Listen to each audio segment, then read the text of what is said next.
Hello and welcome to Byzantium and the Crusades. My name is Nick Holmes, and in the next few episodes we're going to look at how after the Second Crusade, the Crusader kingdom started to falter just as the power of Islam started to get stronger.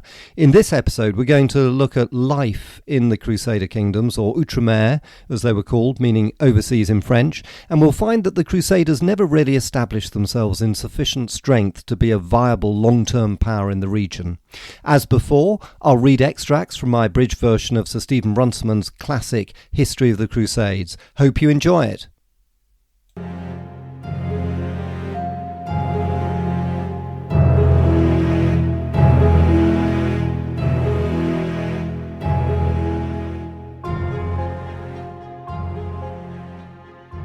The failure of the Second Crusade marked a turning point in the story of Outremer. The fall of Edessa completed the first stage in the renaissance of Islam, and the gains of Islam were confirmed by the pitiful collapse of the great expedition that was to have restored Frankish supremacy.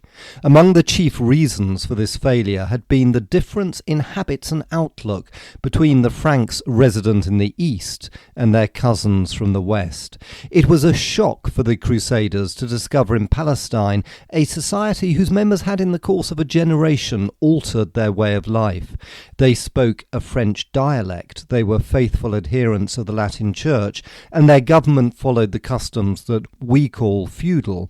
But these superficial likenesses only made the divergences more puzzling to the newcomers.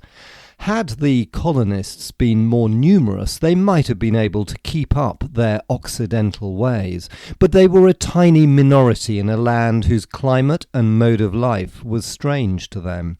Actual numbers can only be conjectural, but it seems that at no time were there as many as 1,000 barons and knights permanently resident in the Kingdom of Jerusalem. Their non-combatant relatives, women and old men, cannot have numbered much more than another 1,000. Many children were born, but few survived. That is to say, apart from the clergy, who numbered a few hundred, and the knights of the military orders, there can only have been from 2,000 to 3,000 adult members of the Frankish upper classes. The combined population of the knightly classes in the Principality of Antioch and the counties of Tripoli and Edessa was probably about the same. These classes remained on the whole racially pure. In Edessa and Antioch there was some intermarriage with the local Greek and Armenian aristocracy. For example, both Baldwin I and Baldwin II had, when counts of Edessa, married Armenian wives of the Orthodox persuasion, and we are told that some of their nobles followed their example. The class of the so-called sergeants was more numerous. The sergeants were in origin the fully armed infantry of Frankish stock, who settled on the lord's fiefs.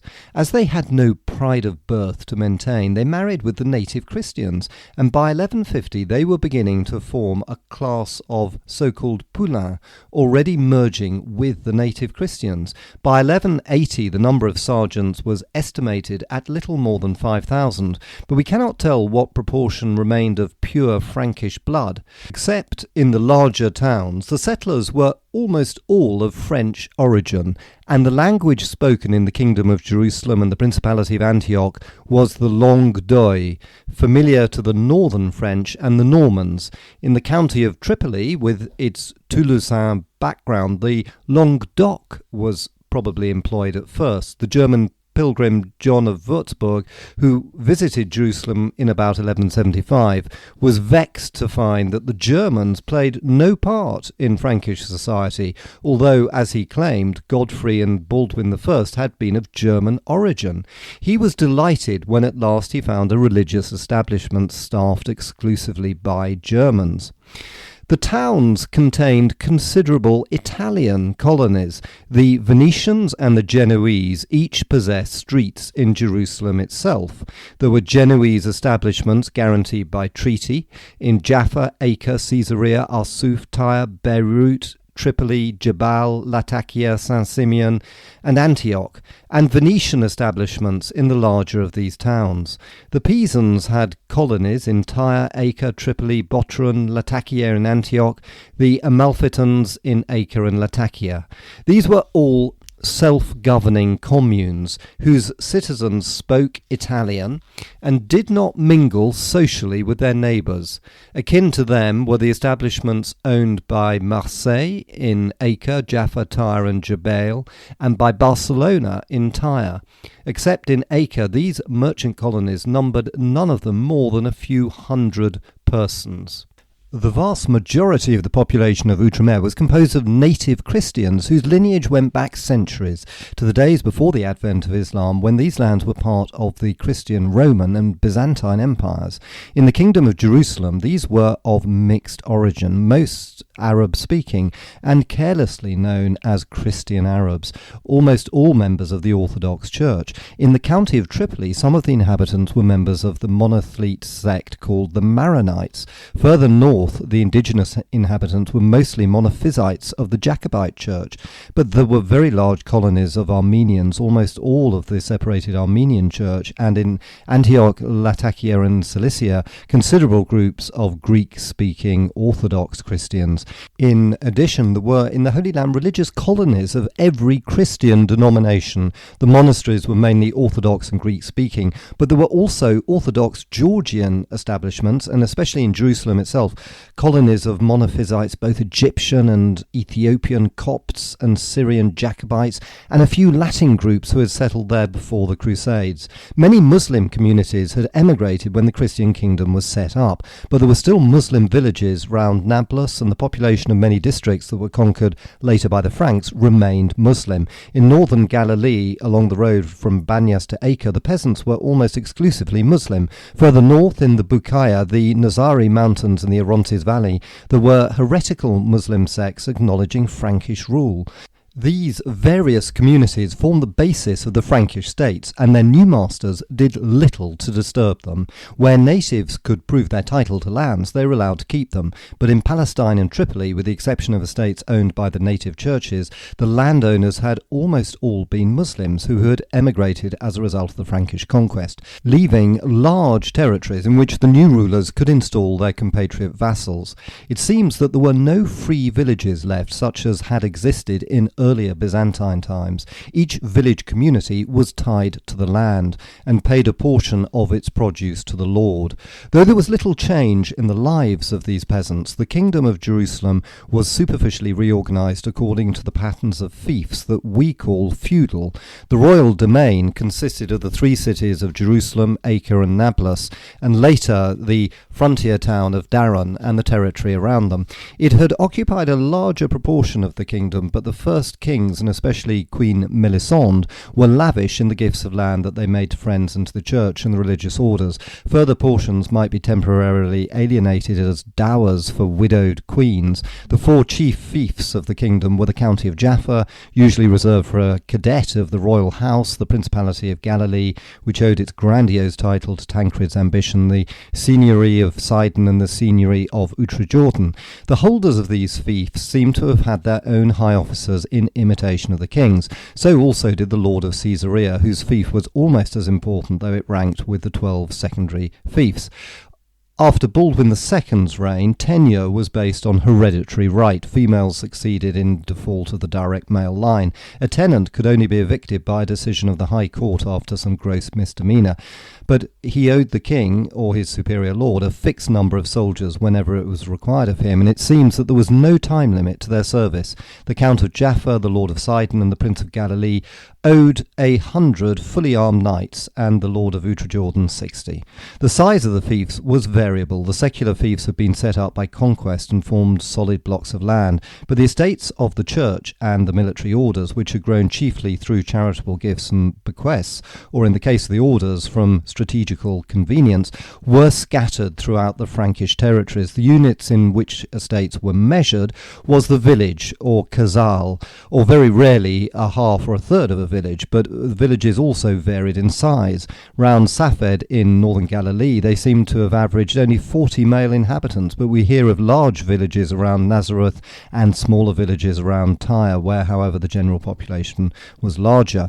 Many of the lay lords also owned money fiefs, that is to say, they were granted a fixed money revenue from certain towns and villages, and in return had to provide soldiers in proportionate numbers. These grants were heritable and almost impossible for the king to annul. As with the landed fiefs, he could only hope that the possessor would die without heirs, or at least with only a daughter, for whom he had the right to choose a husband, or to insist on the choice of a husband out of the 3 candidates that he proposed. The king of Jerusalem was at the apex of the social pyramid, but it was a low apex. As the Lord's anointed, he commanded some prestige. It was high treason to do him an injury. He presided at the high court, and he was commander-in-chief of the forces of the realm. He was responsible for the central administration, and he appointed its officials. As his vassals' ruler, he could prevent them from alienating their lands, and he could choose husbands for their heiresses. Having no superior lord to consider, he could make grants as he pleased from his own domain, though, like his nobles, when they alienated lands, he usually associated his wife and children in the grant, lest there should be some later complaint over the widow's dower or the son's inheritance. But there the royal power ended. The royal revenues were restricted and were reduced by overgenerous gifts. The king was always short of money. He was at the head of the kingdom, but he was under the law of the kingdom, and the law was represented by the High Court. The High Court consisted of the tenants-in-chief of the realm, the lords who owed allegiance direct to the crown. Leading ecclesiastics attended in virtue of their landed holdings, and foreign communities who possessed land in the kingdom, such as the Venetians or Genoese, sent representatives. Distinguished visitors might be invited to be present, though they did not form part of the court and had no vote in it. If the king of Jerusalem had any overlord, it was the Pope. The First Crusade anticipated a theocratic state in Palestine, and had Adhemar of Le Puy lived on, some such organisation might have been evolved. It was probably this idea that kept Godfrey from accepting a royal crown. Adhemar's successor, Daimbert, envisaged a state controlled by the Patriarch of Jerusalem. Baldwin I countered by assuming the crown and by making use of Dambert's enemies within the church. It was clear that the papacy would not approve of an overpowerful patriarchate in Jerusalem, which might, from its special position and in its increasing wealth, have set itself up, as Daimbert hoped, to be an oriental equal of Rome. It was thus easy for the king to play off Pope against Patriarch. He was traditionally obliged to pay homage to the Patriarch at his coronation, but he sought confirmation of his title from the papacy. Therefore, the vassaldom was little more than nominal, and no stricter than that claimed by the popes over the Spanish kingdoms. But it was useful to the kingdom of Jerusalem, for the popes felt themselves responsible for keeping up supplies of men and money for the Holy Land, and for giving diplomatic help whenever it was needed. The papacy could also be used to put a check on the patriarchate and to exercise some control on the military orders. But on the other hand, the Pope might support the military orders against the king, and he often intervened when the king attempted to put some curb on the Italian merchant cities. But the greatest military power in Outremer was that of the military orders. Since their establishment, they had grown steadily in numbers and in wealth, and by 1187 they were the chief landowners in Outremer. Gifts and purchases continually increased their estates. Many Palestinian nobles joined their ranks, and recruits came in steadily from the west. They answered an emotional need of the time, when there were many men anxious to take up the religious life, but wishful still to be active and to do battle for the faith. And they answered a political need also. There was a perpetual shortage of soldiers in Outremer. The feudal organisation depended too much on the accidents of family life in the noble houses to provide a replacement for the men that died in battle or of sickness. Visiting Crusaders would fight well for a season or two, but then they returned home. The military orders instead produced a constant supply of devoted professional soldiers who cost the king nothing and who were rich enough besides to build and maintain castles on a scale that few secular lords could undertake. Without their assistance, the Crusader states would have perished far sooner. Of their actual numbers, we have only incidental evidence.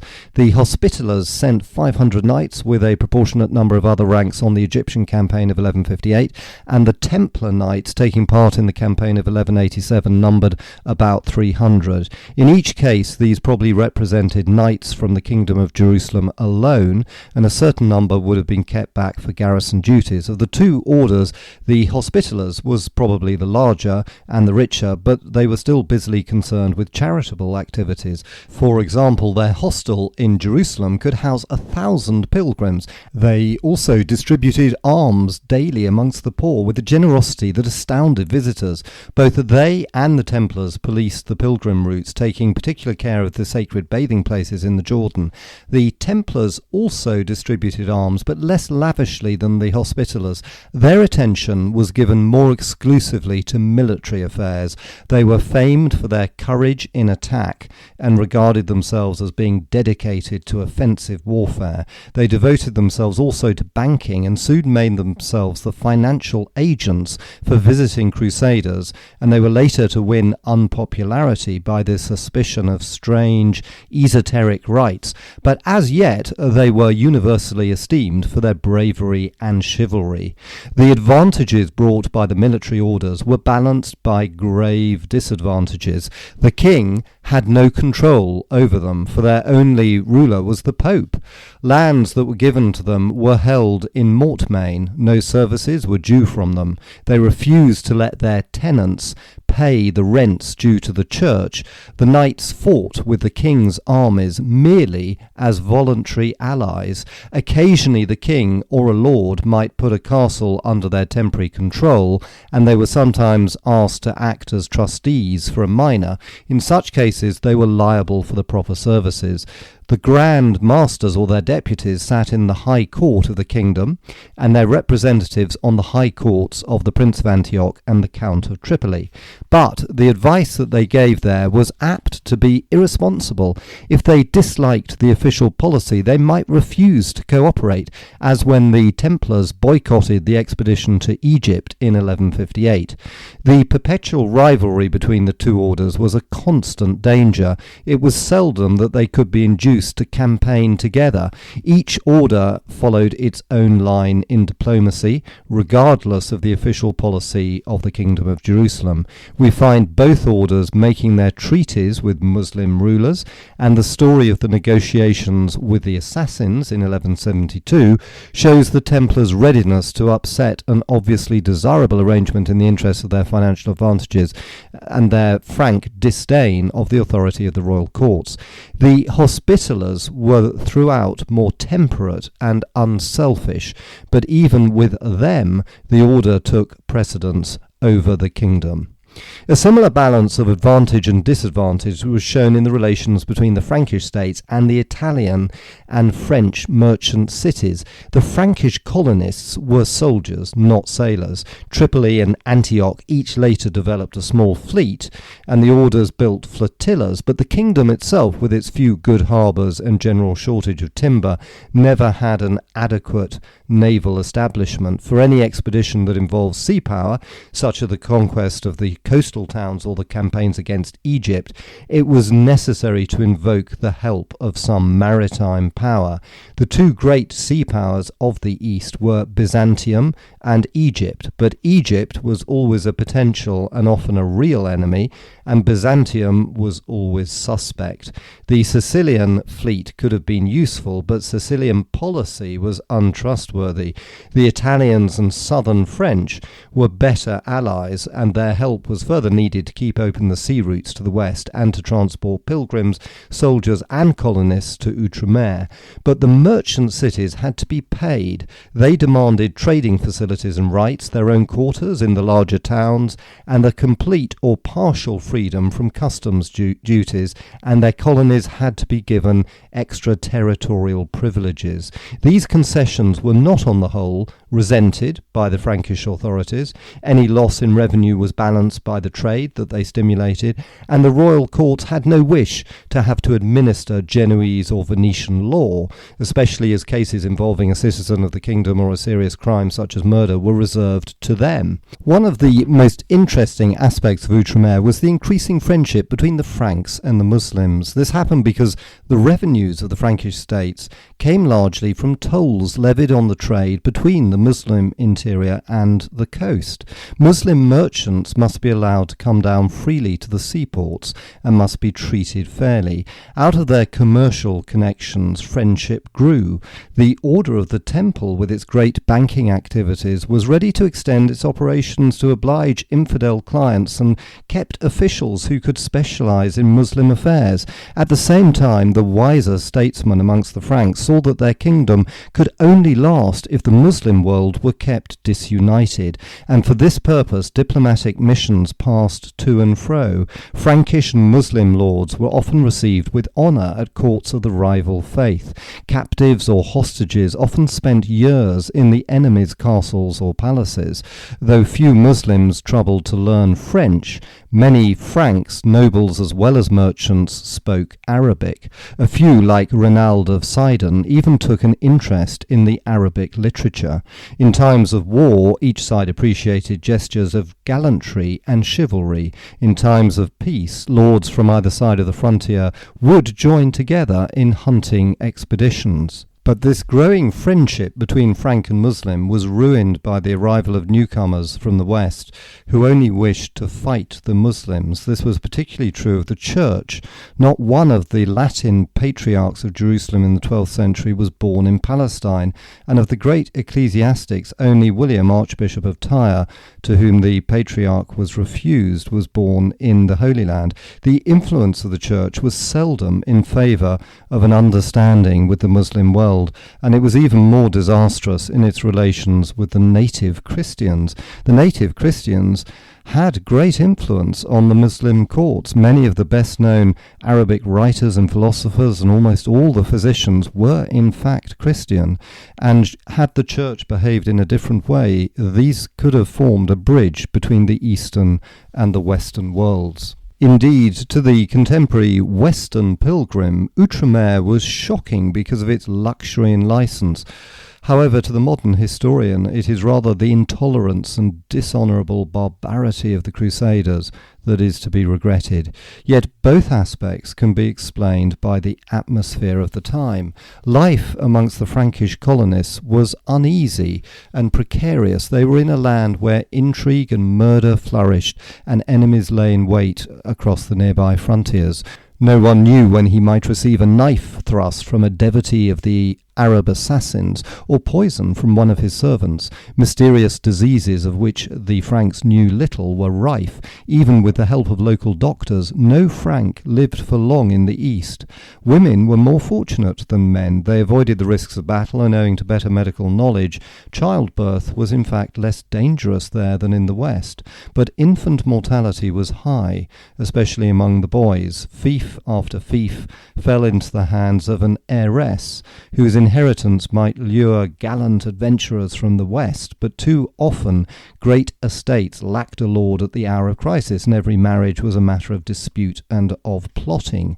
Marriages were often sterile. Many of the toughest warriors failed to father a child. Intermarriage between the few noble families increased personal rivalries. Fiefs were joined and divided with little regard to geographical convenience.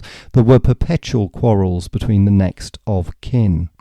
So, in conclusion, the social structure that the Franks brought from the West demanded a steady hereditary succession and a maintenance of manpower. The physical decline of the human element was full of danger. Fear made them brutal and treacherous, and uncertainty encouraged their love of frivolity. As their tenure weakened, their feats and tournaments grew more lavish. Visitors and natives alike were horrified by the extravagance and the immorality that they saw all around them. But a wise visitor would understand that beneath the splendid surface all was not well. The king, for all his silk and gold, often lacked the money to pay his soldiers. The proud Templar knight, counting his money bags, might at any moment be summoned to battles far more cruel than those that the West had known. Revellers like the wedding guests at Carac in 1183 might rise from their tables to hear the mangonels of the infidel pounding against the castle walls. The gallant trappings of life in Outremer hung thinly over anxiety, uncertainty and fear, and an onlooker might well wonder whether the Crusaders could survive for long.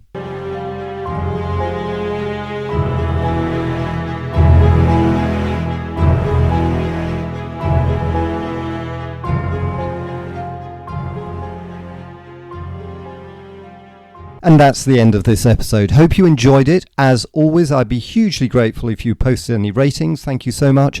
And in the next episode, we'll get back to the story of the Crusades and how the Crusaders' fortunes went from bad to worse in the 1150s and 60s as the power of Islam grew and their relations with Byzantium collapsed.